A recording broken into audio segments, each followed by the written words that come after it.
Join me as I dive deep into the mystery of what's really causing bird flu and see if I can find a way to stop it. Bird flu, a disease that's been wreaking havoc on wildlife and human populations alike, leaving a trail of devastation and death in its wake. The importance of understanding what drives this deadly disease cannot be overstated, and that's exactly what we're going to do today. Bird flu is spreading rapidly, and the implications are far-reaching. Not only are we seeing a significant decline in bird populations, but we're also witnessing a surge in human infections, with some cases even resulting in fatalities. The poultry industry is taking a massive hit, with many farms being forced to cull their entire stock to prevent the spread of the disease. The economic impact is staggering, with millions of dollars being lost every year. But what's even more concerning is the lack of understanding about what's driving this surge in bird flu cases. We're seeing cases reported in areas that were previously thought to be safe, and the virus is adapting rapidly, making it increasingly difficult to track and contain. The World Health Organization is sounding the alarm, warning of a potential pandemic if we don't take immediate action to address the root causes of this disease. But despite the urgency of the situation, there's still so much that we don't know. We're still trying to understand how the virus is spreading and why it's affecting certain areas more than others. The truth is that bird flu is a complex issue, and there's no simple solution. Climate change is playing a significant role in the resurgence of bird flu.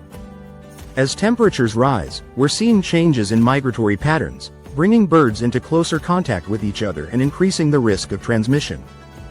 Agriculture practices are also contributing to the spread of the disease, with crowded and unsanitary conditions on farms providing the perfect breeding ground for the virus.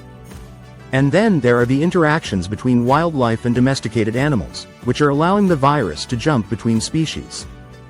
But what's perhaps most surprising is the role that human activity is playing in the spread of bird flu.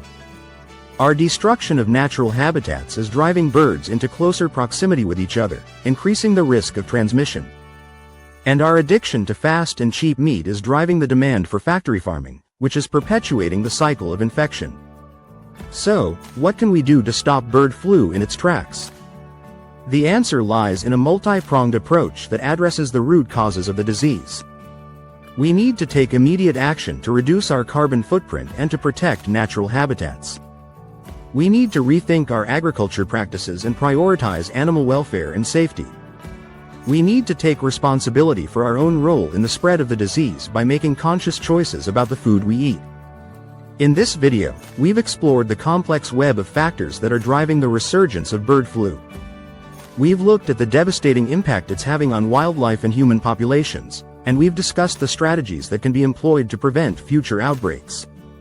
Thanks for watching, and I'd love to hear your thoughts on bird flu in the comments below. If you're concerned about pandemic preparedness, be sure to check out my related video, where I dive deeper into the steps you can take to protect yourself and your loved ones.